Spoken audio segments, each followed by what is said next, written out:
안녕하세요. 반갑습니다. 반갑습니다. 이제 얼마 안 있으면은 설이 돌아옵니다. 얼마 전에 동지라고 그래서 작은 설이라고 그래요. 그래서 세시풍속이 많이 있었어요. 근데 요새는 그렇게 하지 않기 때문에 제사에 대한 차례에 대한 의미에 대해서도 사람들이 많이 잊어버리고 그냥 힘든 일만 생각하고 이런 경향이 있는데, 살아난 의미는 무엇인지요? 원래 이제 제사는 유가적 전통에서는 사대 봉사를 합니다. 그래서 이제 선비 집안에서는 봉제사 접빙객이라고 그래가지고 제사를 잘 받들고 우리 집에 찾아오는 손님을 잘 대접하는 것을 큰 하나의 덕목으로 생각을 했어요. 그래서 그 명문가에서는 그걸 굉장히 중요시하고 소홀히 하지 않았던 그런 점이 있습니다.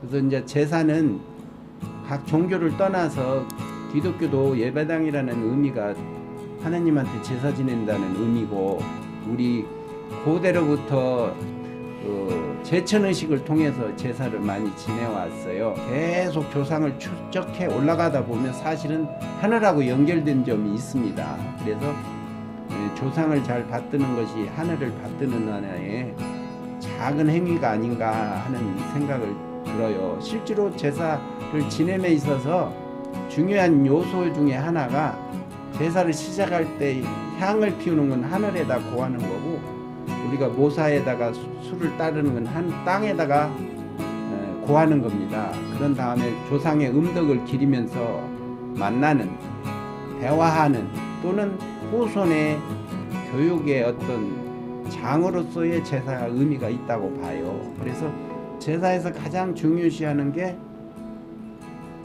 지방이 있습니다. 조상에 대한 명호를 쓰는 지방이 있고, 그 다음에 두 번째, 조상을 섬기에 대해 꼭 산 사람처럼 대하는 겁니다. 그래서 옛날에 양반가를 빼놓고는 초상화를 그릴 수가 없으니까 초상화 대신에 명호를 써놓는 지방으로서 그걸 대신했던 겁니다. 요새는 사진을 다 찍을 수 있으니까 사진을 놓고 지내셔도 돼요. 그러면 사진에 놓았을 경우에 지방을 안 써도 되는데 지방을 같이 쓰는 경우도 있습니다. 그래서 이 제사는 가가래라고 해서 가정가정마다 조금씩 달라요. 근데 크게는 뭐가 있냐면, 매라고 그래요. 돌아가신 분에 대한 밥은 매라고 합니다. 그래서 매와 국이 있고, 그 다음에 덕이 있고, 그 다음에 탕들이 있고, 그 다음에 그 디저트죠. 그러니까 밥 드시고 반찬 드시고 그 다음에 디저트를 먹는 그런 순서에 맞게 조상님 위패로부터 진설을 하는 거예요. 진설 순서는 뭐 홍동백서다 뭐 여러 가지 있는데, 그거는 정성이 우선 앞서야 된다고 봐요. 그런 순서보다도. 그리고 과일 중에서는 세 가지 과일을 가장 중요시하고 있어요. 제사 지낼 때 수국님은 뭐를 논다고 생각해요? 배, 네. 사과, 네. 대추, 네. 밤도 또 들어가죠. 네. 그거는 꼭 들어가는 걸로 생각해요. 곶감. 그래서 이제 다 말씀하셨는데 가장 중요한 핵심은 첫째가 대추입니다. 꽃이 피면 대추가 어쨌든 다 열립니다. 그래서 대추는 뭐를 의미하냐? 자손의 번창을 의미해요. 지금 사람들이 애를 안 낳아서 문제가 되는데, 이게 애를 많이 안 낳으면 이게 국가가 망하는 상황으로 가는 것이거든요. 그래서 우리 조상들은 자손의 번창을 염원을 하고 대추를 놓는 겁니다. 씨가 하나이기 때문에, 씨 하나는 국가적인 차원에서 봤을 때 임금님을 뜻하는 겁니다. 그래서 가장 핵심적으로 임금님의 어떤 안녕이라든지 이런 걸 같이 기원을 하는 거예요. 이게 우리 공동체의 어떤 확장에서 크게 보면 국가가 들어가기 때문에, 작지만은 이 가정이나 가족이나 이런 공동체에서는 이 자손의 번창을 기원하는 것이고, 그 다음에 밤이 있습니다. 밤은 무엇을 의미하냐? 우리가 그 사당의 위패를 모실 때 반드시 밤나무로 깎아요. 위패를. 그래서 위패 위에는 둥글게 깎고 밑에는 평평합니다. 그러니까 위에는 하늘은 둥글고 땅은 평평하다 하는 사상으로서 유패도 그렇게 하지만 처음에 싹 틀 때 그 밤에 그 알맹이가 큰 나무에도 항상 가지고 있어요. 뿌리가. 그래서 밤은 조상과 나의 연계성을 의미하는 거예요. 네, 그래서 그 조상과의 나의 연계성을 항상 생각하고 조상의 음덕을 생각하는 그런 지극한 마음이 있고, 그 다음에 밤이라는 것은 밤토리가 3개가 들어가 있어요. 밤을 까보면은. 그거는 뭐냐면 그 삼정승을 의미합니다. 국가적인 시스템에서는. 그러니까 지금 가면 입법, 사법, 행정을 의미하는 거죠. 그래서 국가 시스템적으로는 그렇게 우리가 국가 시스템이 잘 돌아가도록 하는 그 염원이 있어요. 그 다음에 또 한 가지는 뭐지? 아까 곶감이라고 그랬어요. 곶감. 곶감을 놓고 우리가 제사를 모신단 말이에요. 곶감은 무슨 의미가 있느냐? 감이라고 하는 것은 감씨를 심으면 감이 아니고 고염이 돼요.